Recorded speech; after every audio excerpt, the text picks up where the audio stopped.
You know that earnings drives the stock price, but how do you know if a fast grower is still cheap or a slow grower is overpriced?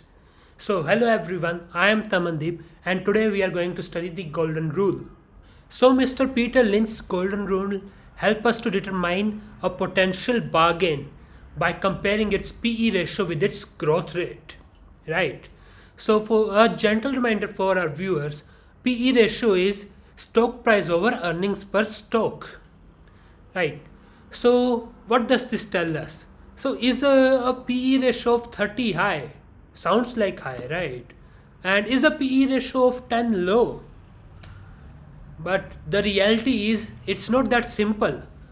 A PE ratio of 30 might be low for a fast grower, and a PE ratio of 10 might be overpriced for a slow grower. So, this is where the PEG ratio comes in, PEG ratio. So, it's price earning growth. So, what it tells us? So, PEG ratio is PE ratio divided by earnings growth rate, right? So, what does this mean? See, when we are buying a stock, we are not just buying a company that's earning, we are also investing in its potential earning, right? So, what it might earn the next year, or the year after, or the year after. If we see that the next year it might earn more, then we are okay by paying a bit more price for the stock. Isn't that right? So, what does this PEG ratio tells us? The golden rule says if PEG ratio is nearly 1, then it's a fair price.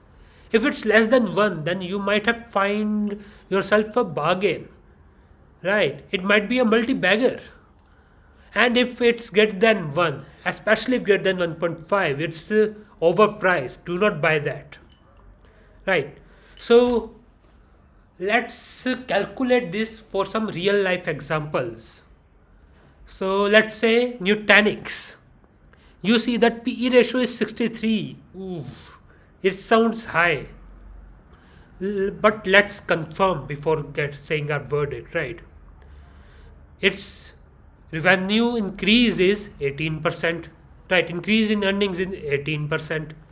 So our PE ratio is what, 63, and revenue increase है ना, uh,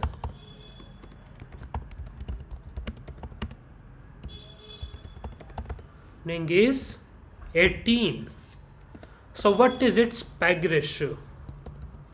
So 63 divided by 18 is what? 3.5, right? Yeah, it's 3.5.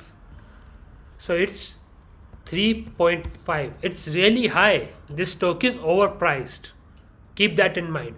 What was that? If it's greater than 1.5 or 2, it's overpriced. Right. Let's take another example. So this is India Glycols Limited. So we see that the PE ratio is 26. It still sounds high, doesn't it? But let's write it down. So PE is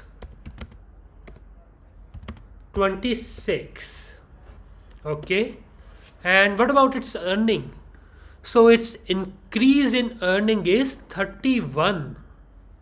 31. It sounds good, right? So increase in earnings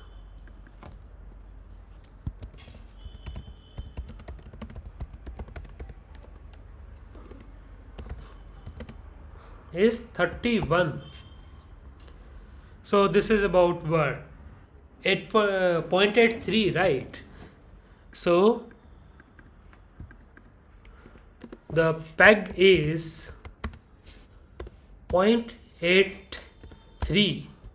So it's a bargain, right? It's a potential bargain, right? It's less than 1, so it's a potential bargain. It's good.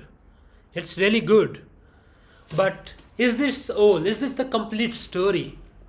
There is still something we need to consider. It's dividend.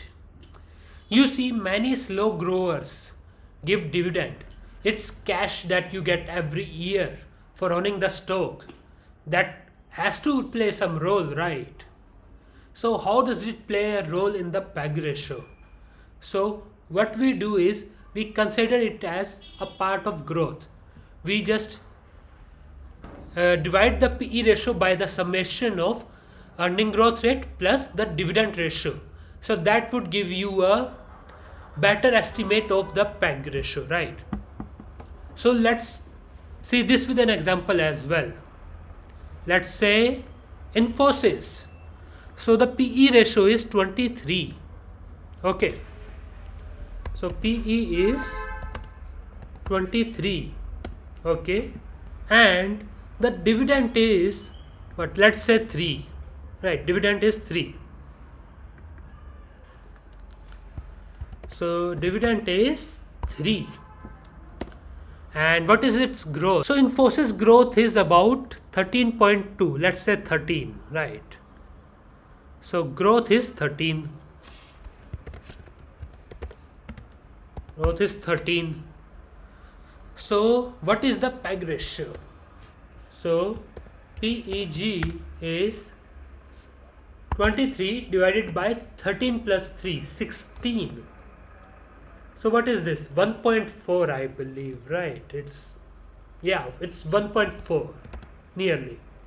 So it's still overpriced, but it's not as bad as what one might think if one is not considering the dividend, right? So keep dividend in mind.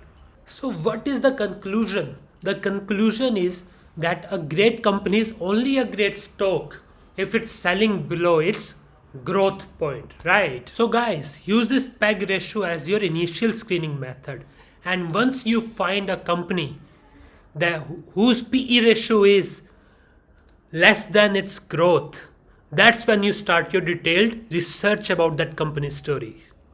So that's it for today, guys. See you later. Bye.